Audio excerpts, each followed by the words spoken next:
1942年4月19日，盟国各大报纸欢呼，盟军成功轰炸东京。对苦战中的反法西斯阵营来说，这无疑是最为振奋人心的消息。但从大黄蜂号航母起飞的16架 B-25轰炸机全部失踪，80名机组人员音讯全无。B-25作为一型陆航轰炸机，此前还没有从航母起飞的先例。担任这次特别飞行任务指挥官的吉米·杜利特和同伴们驾驶着经过极限改装的 B-25，实现了从航母起飞的目标。然而，战机携带的燃油无法支撑返航，完成任务后的生路就是横跨大海，迫降中国腹地。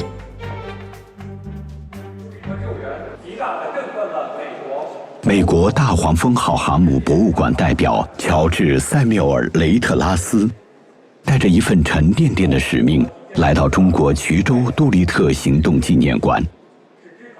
他带来了一份原始胶片，记录着1942年那些年轻飞行员在起飞前最后训练时的身影。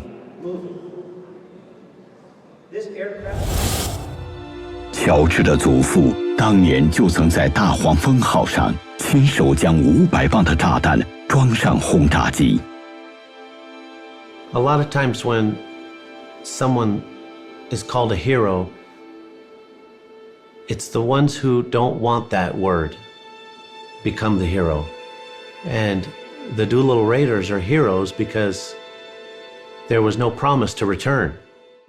那一夜，除了一架战机飞入苏联境内，其余15架飞机坠毁或迫降在浙江、江西等地连绵起伏的丘陵之中。衢州成为最集中的降落区，其中3号机组的查尔斯·奥祖克坠落在江山县一处山林里，被村民廖诗元一家相救。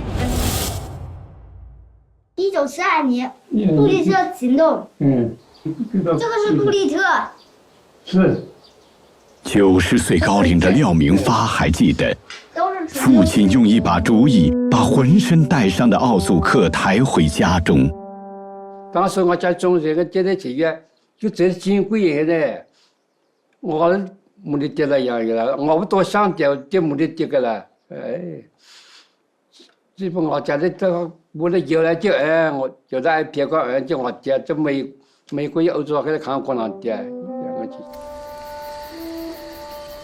江南春雨绵延，奥祖克的女儿苏珊循着父亲的足迹，来到了当年父亲获救的屋檐下。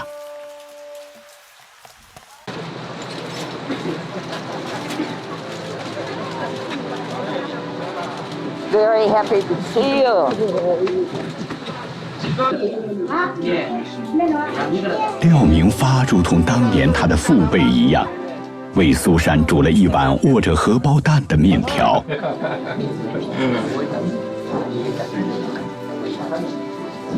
Wonderful, wonderful. Very good, very good.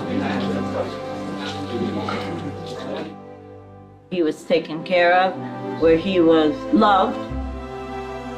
That the flame that was lit in 1942 continues with the children. So I carry the flame in my heart.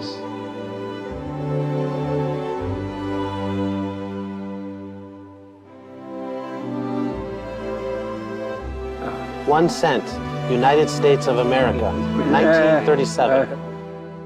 离开廖家前，奥祖克送给了7岁的廖明发1美分硬币。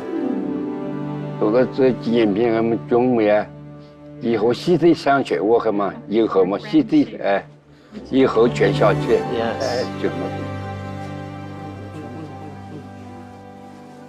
He was 90. I called him the old kid. Could I have you sign your name? Here, come over here. Because when he talks about that memory, it's through his eyes that you're getting to be right there with living history and hear it right from the child of a 90-year-old with the spirit of that memory.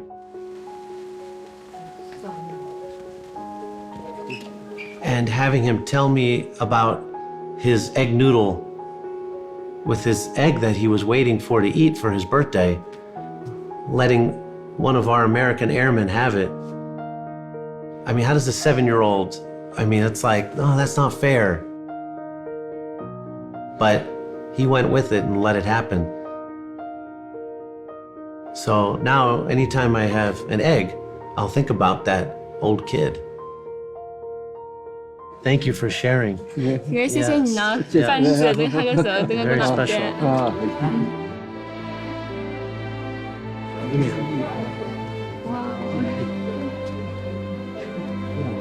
Thank you. Yes. 谢谢你，谢 As 谢 a 你。 kid. Yeah. Good. 包括奥祖克在内的64名杜立特特别飞行队队员，在中国军民舍命帮助下得以生还。其中28人转战欧洲和北非，16人留在中缅印战场继续作战。 That for the next 3 years of the war, if you got out of your airplane, you had a 50-50 chance of survival. Of those 50% of the pilots who were lost in combat, the ones who got to the ground, 94% of the ones who landed in Japanese occupied China were saved. That's a remarkable statistic of World War II. It didn't happen in Europe, it happened in China. 疯狂的日军发起浙赣作战进行报复，整村整镇被焚毁。 It's unthinkable. How does one human being treat another human being that way? That's the way the world was 80 years ago. So that's what happened to save 64 guys, 64 American airmen who just happened to drop in, and it cost them cities, towns. And this is why we must continue to celebrate this.